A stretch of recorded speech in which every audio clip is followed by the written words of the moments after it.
Well, it's funny whenever you hear, I always go back to that when people talk about influences, right? Who were your influences?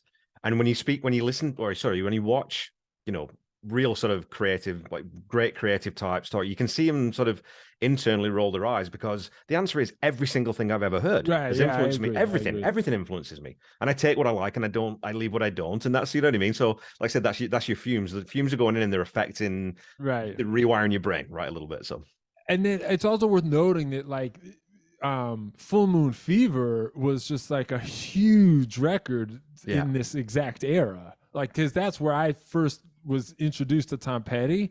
And I remember Free Fallin' just being like truly inescapable. Yeah. Like just truly like I remember I would like ask my mom to take me to the mall. On the way to the mall, we'd have to listen to the radio. We would hear Free Fallin'. Then at the mall, they would play Free Fallin'. Then I would come home and turn on the TV and I would see the Free Fallin' music video in which he's playing guitar in a mall. Yeah. And so I just felt like, and then like just as that was dying down, like just as the whole sort of cultural phenomenon of Full Moon Fever had peaked, then Jerry Maguire came out. And Yeah. in that movie, there's this huge moment where he hears Free Fallin' and he like starts pounding the steering wheel. And like just as that was like kind of over, it's like not over anymore. It spiked again. Yeah. You know what I mean? And so I like the song and I like Tom Petty, and I also remember Wildflowers coming and seeing that video. Yeah. And like being sort of like amazed in the music video when the woman starts singing for him and being like, whoa, I've never seen anything like that before. I mean, I was like 6 years old or something. Yeah. So all that stuff sort of came and went by. And like, even though I like Tom Petty, it was so in the culture that I almost like did not feel the need to go get those CDs. Like I just felt like I was hearing them right and left. Like it felt a little bit silly to me that at the end of the day I would need to then put on Free Falling and listen to it on headphones because I've like heard it 1,000 times already. That's not to say I was over it. It's not that I disliked it. It's just I felt like I listened to the radio and watched so much MTV that it was just like they gave it to you.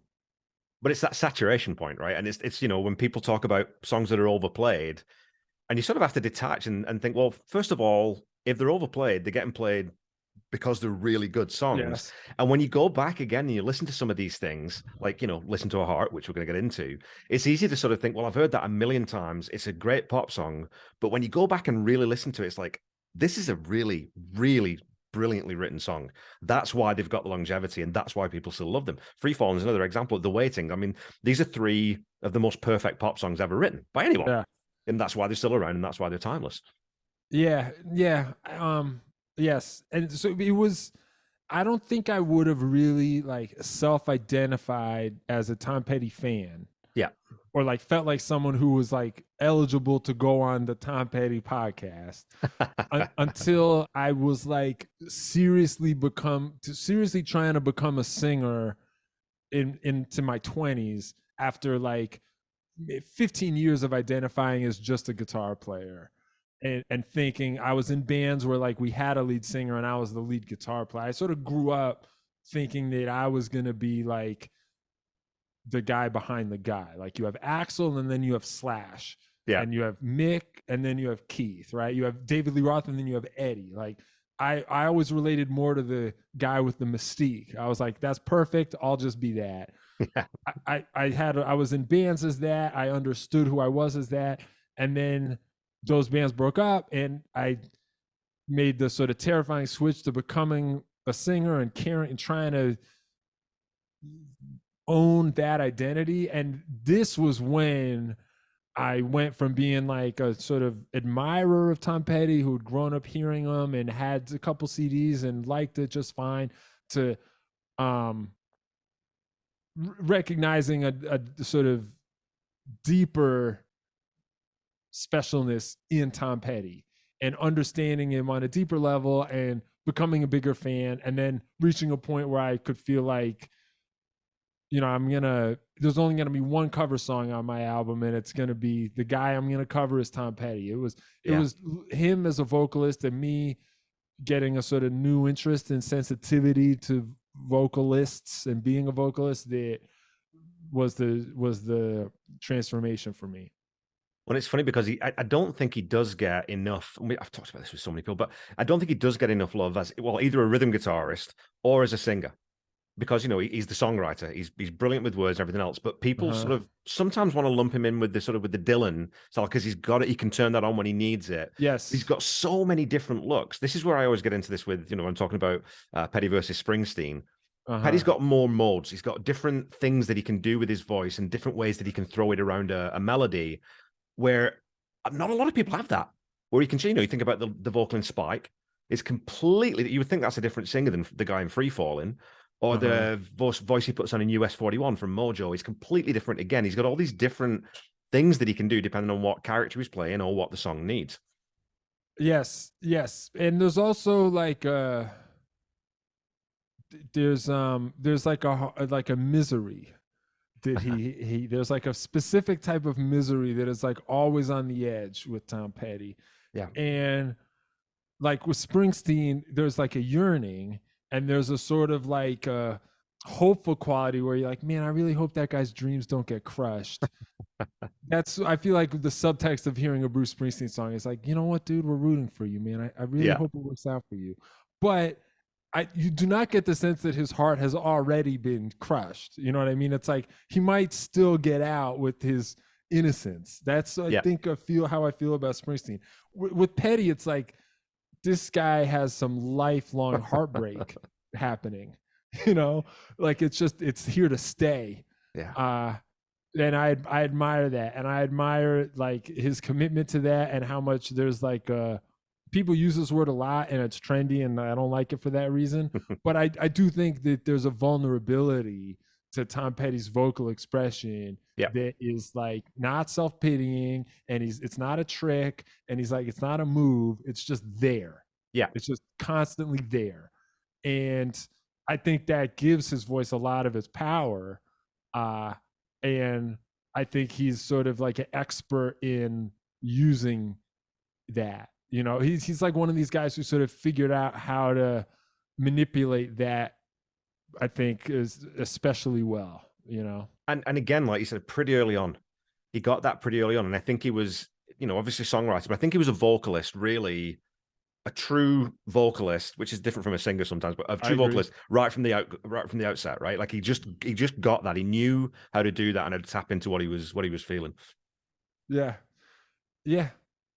So let's talk about the song. We've been, the reason we connected was Uh all huh. through a mutual acquaintance, Eric Sanich, who runs Yeah. Yeah. the Yeah. a main contributor to the Van Halen news desk and Yeah, runs and but Books on also Rock. one of the world's great music nerds. Oh, Is 100%. that he gives the music nerds a good name. And just a great guy too, just a Yeah. phenomenal guy to talk to. I'm going to put my head like, Kev, you got to listen to this song that this guy's done, this version of Listen to a Heart. I'm like, okay, well, I'll throw it on. And straight away, I'm like, oh, this is not at all what I was expecting. Yeah. So I've no background. I don't know. I'm 50 this year. I don't know what glitch rock is. I've never heard of this Uh-huh. term before, right? And so it shouldn't, like I was just listening to that, this shouldn't necessarily be my bag. But I found that there's almost like a straight line musically between you and Tom Petty. And it's that sort of, I think it's that, again, we use this word a lot with Tom Petty, it's that sincerity that Uh-huh. I find completely compelling. And I believe every word you sing in on the whole album, and it's not affected and it's not put on. That's you coming across, and I feel that connection. So tell me why you picked Tom Petty as the one cover version on the album, and specifically why was it Listen to Her Heart? Thanks, man. Thanks for all of that. One thing I learned as as I was becoming a singer and taking vocal lessons and all that stuff, one thing I started doing was I was just going to karaoke by myself, Yeah, and I would go to karaoke bars during the day where you could get a private room, and it would be like the dead time, and you could get a right. good deal on it.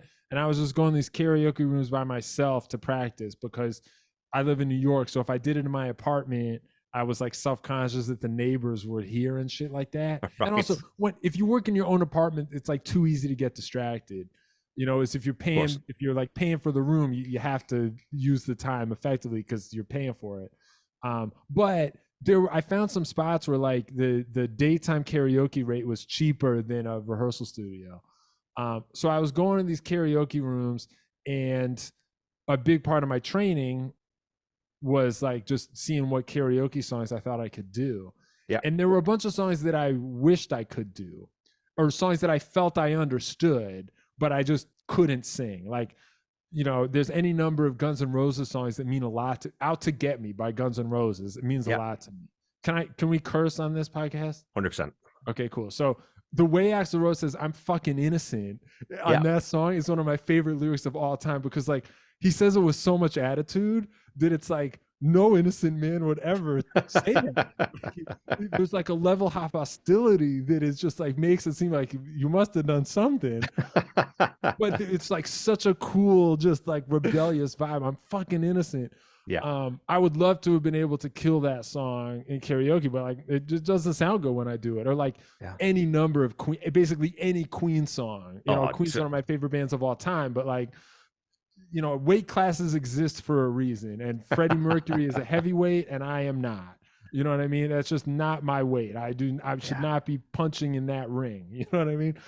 For whatever reason, there were a bunch of Tom Petty songs that I could do. And I'm not saying that he's not a good singer. It's not like for whatever reason, those songs in that range and that the emotional requirements and the range of the notes, I could do them in a way that I didn't sound like I could do Out to Get Me. So that sort of narrows it down a little bit. So, and then it becomes like, which Tom Petty song, you know? Yeah. And there are a bunch that I love, but I felt like Listen to Her Heart, there were a few things I liked about it. One, it's not one of the mega hits. It's not like covering Free Fallin'. Yeah. You know, it's like sort of the hit behind the hit. You know, I feel like it hasn't been so covered and so played that people don't hear it anymore. Like, there's some songs that have been done so much that as soon as they go on, people are just like, I know what that is. Then they stop paying attention. It did not have that quality. And then two, I liked how little it is. Like, I believe there's some songs that are just little songs that are like, they don't have a huge message. They're not like, they don't have the anthem quality. You know, I think like within the Tom Petty body of work, American Girl is not a little song. Right. Like, American Girl has this sort of mythical power. There's something happening there that's intense. The ending is like super powerful. It like builds to something. It closes out the album that it's on. You're wondering a little bit if the girl's dead. It's not little, right? It has this like cinematic power. It's a big idea, that song, right? It really is. And it's called American Girl. Yeah, it's like thematic. I wanted to do a little one. And to me, Listen to Her Heart felt little. And that's not a slight. It's just like saying like, sometimes you're really in the mood for the little version of the candy bar. Sometimes you want like the fun size Snicker, not the normal Snickers, you know? So it had that quality that I liked. And then lastly, I wanted to be able to find an angle on it. And the thing that I thought would be cool would be, I mean, I knew I needed to change it. Like, I knew I needed to change it because I'm not equal to Tom Petty. I think Tom Petty is like a better singer than I am. And so if I just do a version of his song where I'm trying to be equal, it's going to be worse. Yeah. Because I am not equal. So I knew I needed to change it. So one thing I felt like I could inject into this song was the sense that like, we're saying the girl in this song has to listen to her heart, right? We're saying we're going to let her decide who's the right guy here. I think it's going to be me, but we're going to let her listen to her heart. And I was like, I like that. It's a good message. But like, what do we do if she listens to her heart and then the message is just like totally bewildering? Like what if she listens to her heart and then it just ends up being this like totally confusing, nonverbal message that is just like a blast of like confusion. You know what I mean? Like, what if? Like that's what happens sometimes if you really listen to your heart. Like, sometimes it's fucking weird and confusing. So I just like that idea. I was like, what do we do then? So on a sonic level, I'm good at making stuff that sounds like that. Like, I've gotten good at making the musical equivalent of like, what the fuck. Right. And so I just thought it would be cool if I did listen to her heart, And then the whole second half of that song is like, we're listening. It's like, we said we got to listen. Now we're going to listen. And by the end, you're just like, I don't know if that was a good idea. You know what I mean? Like, we said we were going to listen to our heart, and now we did. I mean, it's almost like I kind of wanted it to be like when you go see a movie with your friends, and it's like, let's say you rent The Shining, and you're like, oh, it's a scary movie. That'll be fun. We're just going to watch a scary movie. And then by the end of The Shining, you're like, what happened? Like, what does it mean? Like, what do we do? Like, why do I feel this way now? Yeah, exactly. I kind of wanted to be like, what if we listen to our heart and that's how we feel? Yeah. So I felt like I could do that. I know how to do that. I'm coming from a place of true admiration for Tom Petty, and like I don't think I'm like, making fun of his idea or like disrespecting his idea really. But I also feel like I'm admired enough that I feel like I can also do a new thing with it. And I just felt like that was my this felt like a way for me to just express how my mind works with the Tom Petty source material. But that's what I think that cover versions often get wrong, though, right? Is they don't, to cover something straight, like I think, was it Faith No More did Easy? I think they covered Easy, right? They did it almost note for note. It's like, okay, but then I'll just go listen, like you said, I'll just go listen to the original then, because there's no I don't really there. understand that. Like, also Faith No More covered War Pigs by Black Sabbath on The Real Thing. And there's a part in the original War Pigs where Tony Iommi plays a guitar solo, and then there's like two different versions of the solo happening at the same time. Yeah. And like the left headphone and the right headphone like diverge. And their cover recreated that. And like, if I saw like a band do that live, I would be like, oh, that's fucking cool that they studied it that hard. Yeah. But I just do not understand the point of putting it on a record. Yeah. You know what I mean? It's cool that they nailed it, but I just feel like also that's a long record already. You know what I mean? That's like a hour plus album. I'm just like, why do we need to do that again? Well, the opposite end of that is Cake's version of it, right? Which is phenomenal, which just takes it and changes the mood of it completely. Right. Which again, that's what you've done with this song. Like I said, that's where I think when I'm listening to a cover version, I want to feel like the singer or the person who's covering it gets the song, but they're inhabiting it and they're pushing out whatever's inside through that lens, if that makes any sense. I don't know if that sounds a bit pretentious, but you've got to sort of get into the bones of it and understand the song and then just sing it the way you're going to sing it. So you've changed this song completely. Like I said to you offline, I can see, I don't know if you've had any sort of comments on the video about from a purist standpoint. I know there are a lot of people who will have a hard time listening to this because it's so radically different. I've gotten some comments where people are like, I couldn't listen to the end because it got too weird. Right. It's not even clear to me that they're pissed off about the Tom Petty part. Like it just like, the end of the song. Just the end of the song itself is like difficult to listen to. So I've gotten that. Me and the producer had a fight about it when I originally did it. The producer was like, the end is too noisy. Like we gotta cut it early. And I was like, I don't know, man. All the other songs in this album are so tight, and I feel like I was so disciplined, and everything is so catchy that I want there to be one song that's like fucked up. And he was like, I get it, but we can't do that. It's just too harsh. And he won. The version on the album, I mean, let me be clear. The version on the album is still fucked up. Like it gets noisy. It's hard to listen to, but it ends earlier than my original version.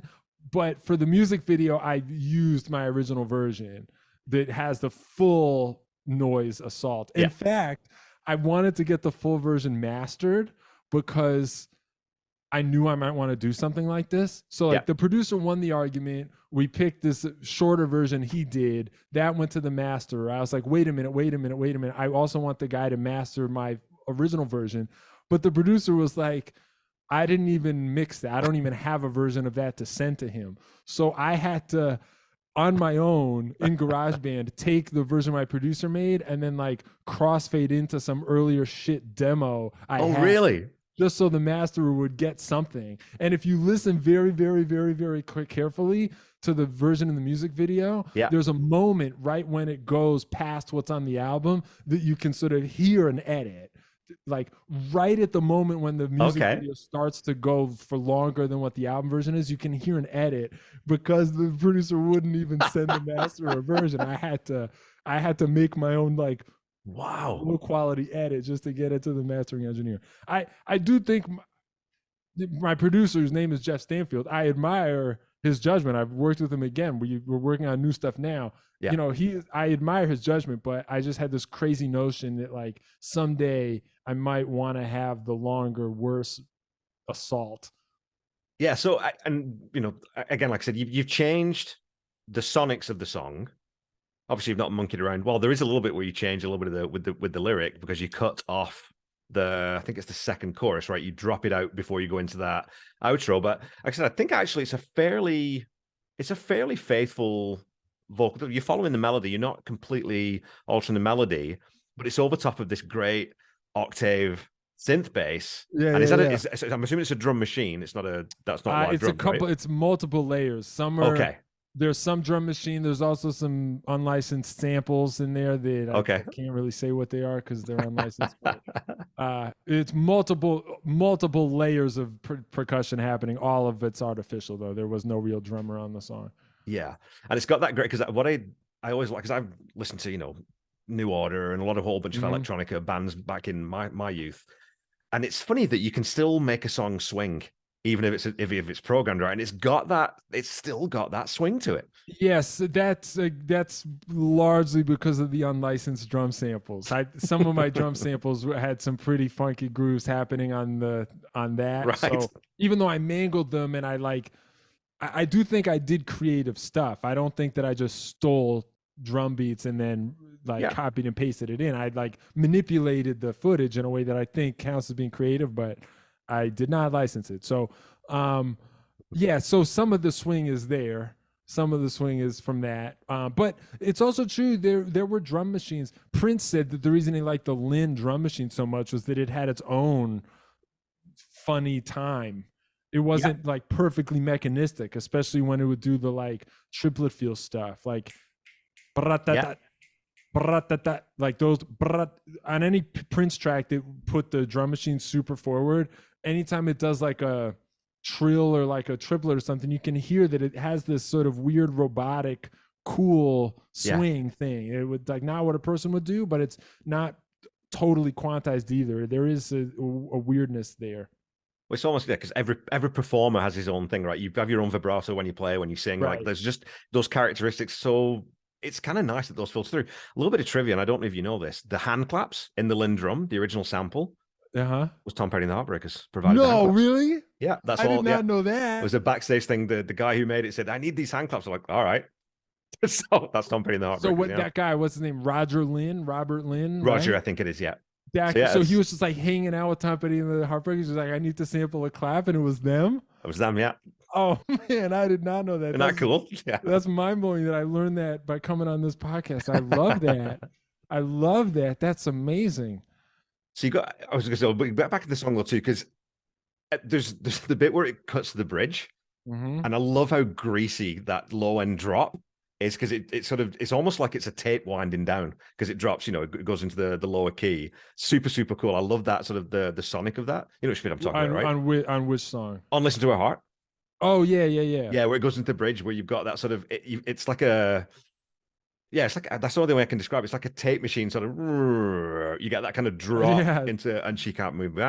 So again, Yeah, super thanks, cool. man. Just Thanks. and then you get the like I said the fucked up weird outro bit, but there's some killer shreddy guitar in there, which just takes you completely by surprise again. And it's almost kind of Thanks. got that like there's definitely I can hear Eddie Van Halen's influence in a lot of what you Thanks. play. I'm glad. Yeah, I mean, I did take a lot of guitar lessons before I got fully sucked into doing weird glitchy bullshit. Yeah, And I did for a long time care about like, being able to play straight or being able to shred or whatever. And it's hard for me to resist demonstrating that. Like there was a right. part of me that was still like, why we took all those guitar lessons, right? It was so that we could show off.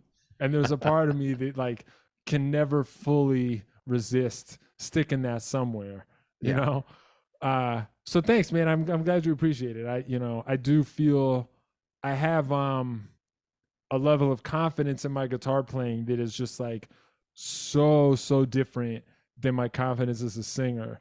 Like I have to be so not ambitious with what I do vocally because Okay.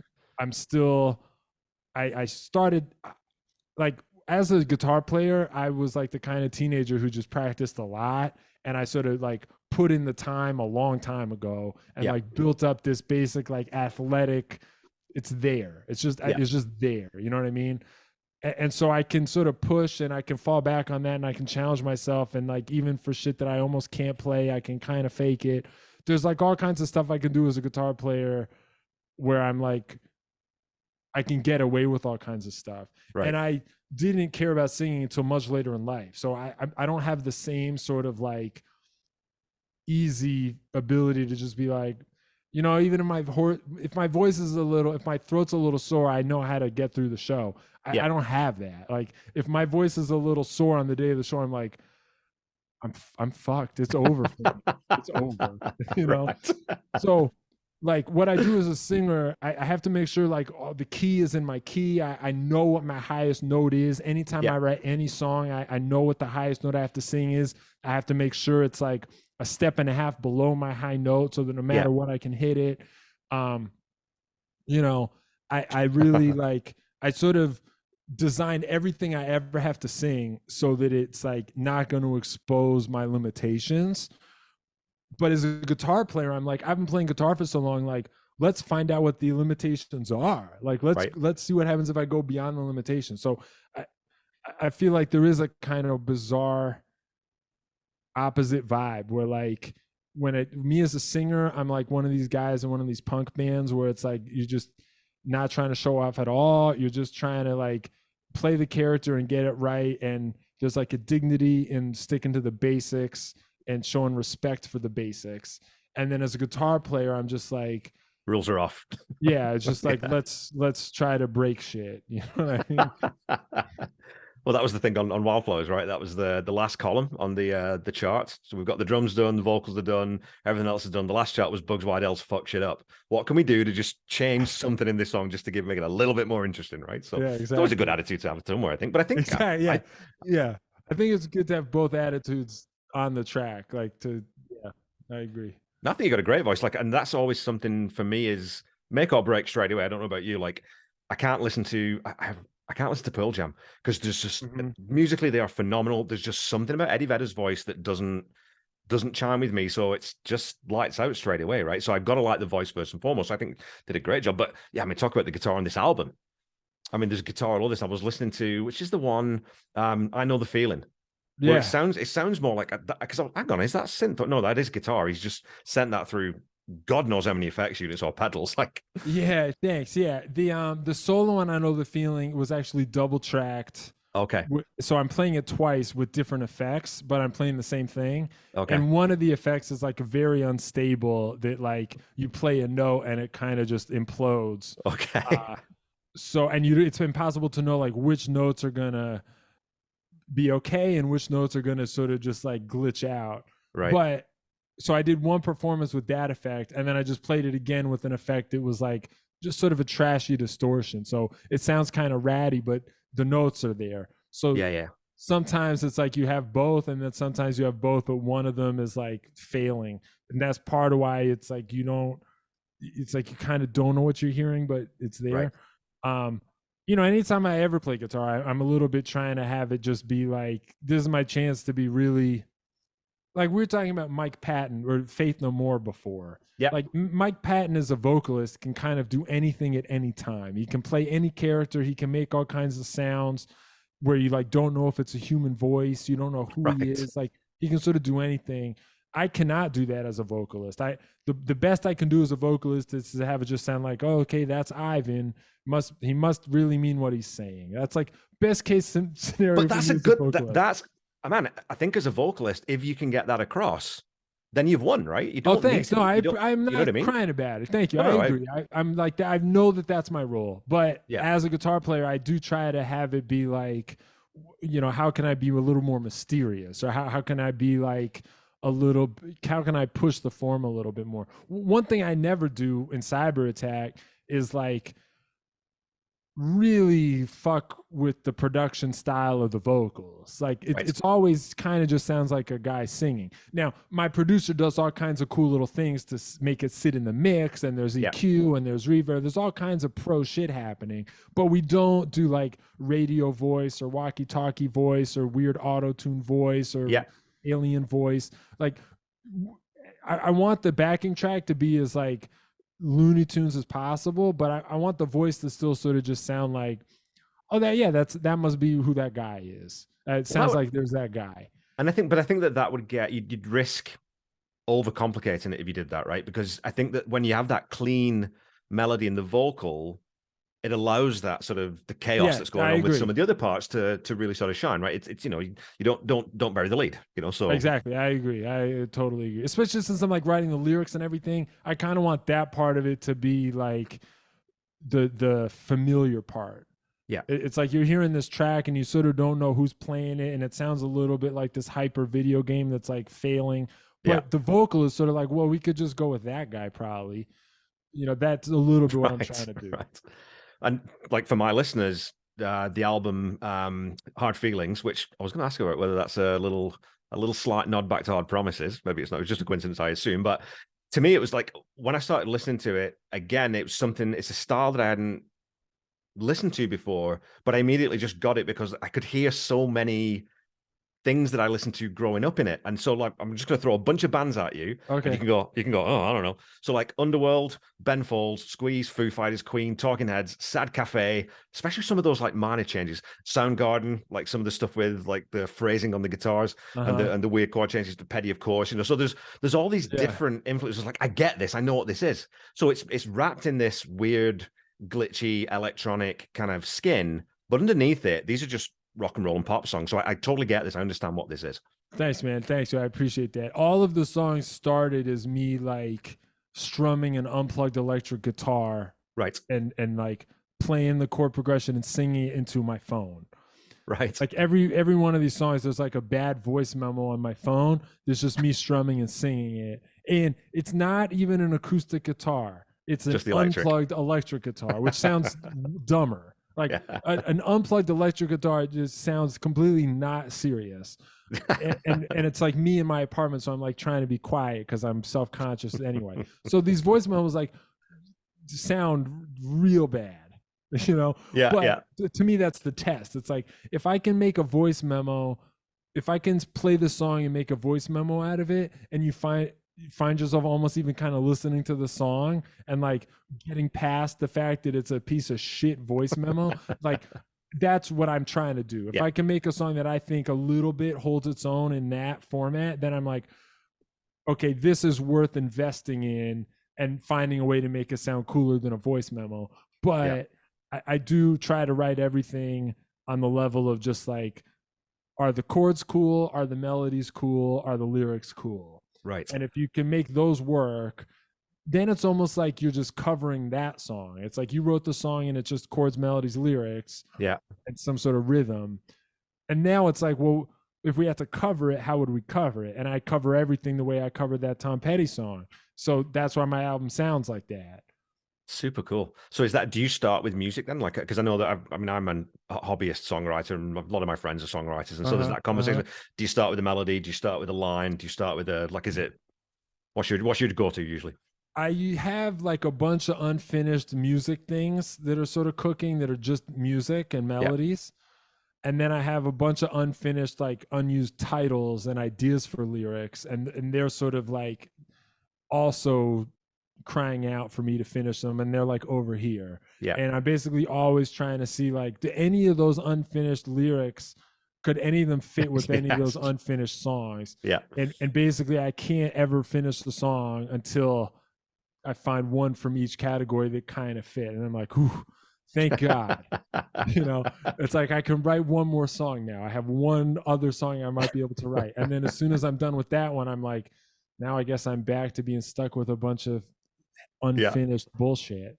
Well, it's like, it's the Bono line from which song on Actung Baby. Every artist is a cannibal, every poet is a thief, right? It's that thing of, well, if you're cannibalizing from yourself, every songwriter does that. Well, I had this line, it didn't work, or I cut this verse out of this song because it was too long. But that line, I'm going to keep that Yeah. because I know that'll work somewhere eventually. Yeah, for sure. For sure. Okay, so I wanted to ask you quickly. Nothing about this has been quick. I realize because again, like I said to No, you before, loving and it. I'm loving it. I love putting a framework together for a quote unquote interview, and it just ends up being a chat about music because this Of is I like course. nerding out about music. But so you came, like you said, you came into Tom's music around about Full Moon Fever and Free Fall, and I think there's always an interesting conversation around how you view music of an artist you like from the point you got into them and everything they released after, but then going back and listen to the stuff that had already been out. So when you go back and listen to Damn the Torpedoes or Hard Promises or Southern Accents or even the first album, what's your relationship to that music? And has that changed as you've got older? I think you said, like, you became a Tom Petty fan later, but what was that like going back and rediscovering some of those older albums? Well, listen to Our Hearts off the second album. So That's a good question. I mean, I always respected it, but I guess I felt a little bit like now I know what I'm watching for. I don't okay. know. It's sort of like if you watch a movie and you're not really getting it, and then at the very end you're like, "Oh, I think I get it now," but I got to rewatch the whole movie so that I can follow it this time. Yeah.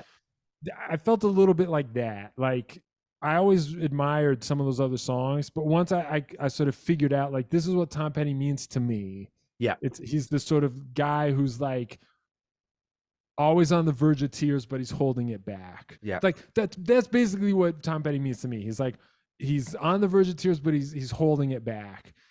And there's layers to that, but that's like the basically what I think is like his high card is his ability to work with that as like the starting point. Yeah. I was able to then re-listen to everything and be like, I already like this, but now I'm liking it also as like a demonstration of that quality, or Yeah. like I'm you know what I mean? So that's sort of how I felt. It basically like everything I already liked, I liked more, or I liked it a little with a little bit more of a personal connection. It's that you liked it and then you got it. Because I had the same thing. Once I heard Wildflowers and got through Wildflowers, and just that's when I sort of fell. That was the tipping point for me. Then you go back and you listen to Hard Promises and some of the stuff from even Let Me Up, I've Had Enough, and you think, yeah, this guy's in serious pain here.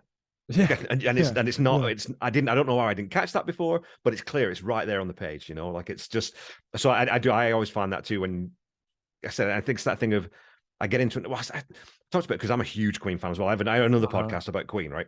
Which I'll have to have you on maybe. And it's that thing. But I grew up with Queen, so I had all the albums from the get go. So I never had that. I never had to go back and rediscover because it was just part of who I was. I And understand. part of my identity. You know what I mean? So Yeah, the Queen's a good example because like everyone could shred so much, and there was like so many virtuoso displays yeah, happening like yeah, nonstop that there is a kind of like invincibility to it that I think is like fundamentally different than the appeal of Tom Petty. 100%. Yeah, Like Tom Petty is very good, and vocally I don't think you ever hear him stumble, but he's just like not the position is not a position of invincibility, it's accessibility. It's the opposite, really, right? Yeah. It's that you listen to Tom Petty and the Heartbreakers. It's funny because as a drummer, I think, well, I can play that. That's easy. And then when you sit down, it's like, oh, actually, Stan's doing this weird little hat lift, and he's not coming in right on the beat. It's like, oh yeah, no, that's a little bit tougher, and it's consistent. So he's doing it deliberately. And same with Right. Steve Ferroni with Fault Lines trying to play that freaking bossa nova on the ride. I'm like, I know the notes, but I can't play it that way. Yeah. So it's that sort of. It sounds simple. It's like the Beatles. It sounds simple, but it's still pretty accomplished, but it feels accessible. So. Yeah, for sure. For sure. Awesome. Okay, so let's wrap things up. What do you got? So when's the new album coming out? Oh, good question. Very scary question. My current plan is to record it in September of this year. Okay. I don't know how long it's going to take me to nail the vocals. It takes me a long time to nail the vocals. I get very uptight and like dysfunctionally perfectionistic about it. So I'm sure I can finish recording everything else in September of this year. Vocals are a total question. Even if it goes fast, that probably means the new record's coming out next year. 2024 would be my guess. Okay. But until then, everyone can definitely check out your current album, Hard Feelings, online everywhere where you get your music, I Yeah, assume. it's on all my streaming platforms. Also, I have a website that's just cyberattack.world. Yeah. You might not have known that you can have a website that's .world, but you can, and they're much cheaper than .com. So I Yeah. bought .world. Cyberattack.world. It's like pretty dumb website, but it's got links to all the other stuff you're going to It's a need. It's great got links website. to What are you my talking about? socials. It's again, it's lean. It brings across the vibe. That's what I love Thank about it. you. It's like there's not like Thank you. 50 pages about us and my bio and here's some photos. No, it's just like, hey, deal with it. This is this glitchy, weird sort of image on the front. I totally dig it, man. I'm so glad. That's a huge relief because I haven't updated it in a while. So I'm glad. And I would tell my listeners, so like if you like huge hooks, if you like melody, you're gonna love this album. You can dance to it. The harmonies in it are great, but it's deceptively dense. I found after like the first time through, I'm like, well, this is all pop music. This is great. Second and third listens, you're like, actually, no, I got to sit down and really pay attention to some of this stuff because there's a lot more going on than you necessarily think. So it's packed with different ideas and different angles, and like I said, all these different influences that I just totally dig. I totally dig it, man. And My I man. think so. I just bought it on Bandcamp, which again, people go to Bandcamp because then Ivan gets the money there. It's not you're not getting 0.001% from Spotify. Oh, But dude, I didn't even realize that was you. I sent a little email yeah, to yeah. a guy named Kevin who bought my album. I was like, oh, dude, I didn't know that was you. Then I would have made the message Oh, much more personal. no, totally, totally cool. But like I said in the Dude, message thanks though, for running the record. That was today. That was this morning, right? it was earlier this morning. Yeah, and I mean that's that thing of you should buy. We can all stream music, but when it's independent artists, just go, folks, go buy the music, please. It does make a difference. So I appreciate that. And listen, dude, I mean, thank you for listening to the album as intensely as you did, and like just giving it so much attention. Like when you work on something like this and you spend as much time on it and you like obsess over it as much as I do, the whole time you're just hoping that like somebody somewhere will listen to it with that kind of attention, even more than you hope that people will like it. You just hope that like yeah, people will stare at it long enough to even notice any of what you did. And so I'm really grateful that you did that, and I just want to thank you, and also for having me on the podcast. This has been a real blast. definitely, man. And like I said, I this is what I do for my podcast, right? I do listen to songs, listen like a musician. As like you were talking about Yeah, earlier, you can always find, usually you can find something in a song that makes you go, that's kind of cool. Even if it's just like a 3 second drum fill for or sure. a weird phrasing or something, there's always something in there. And one thing that because I've got 6 pages of notes, which I'm not going to go through all of them, but that line in, I think it's Invincible, lost touch with all my enemies. I thought that's so fucking clever because I lost touch with all my friends. Well, that's a Uh-huh. pretty easy line to write. Lost touch with all my enemies. That's a clever line, man. I really like that. Thanks, man. Thanks. Yeah, I mean that song is sort of about the dangers of like not being up against anything. You know, Right. you get sort of soft if you're just sort of coasting along and it's too easy. Yeah. So thanks, man. I mean, it's been fun doing the podcast, but it's also just fun being music nerds with you because you really, you're good at it. You're good at being Oh, a music nerd. oh, thank you.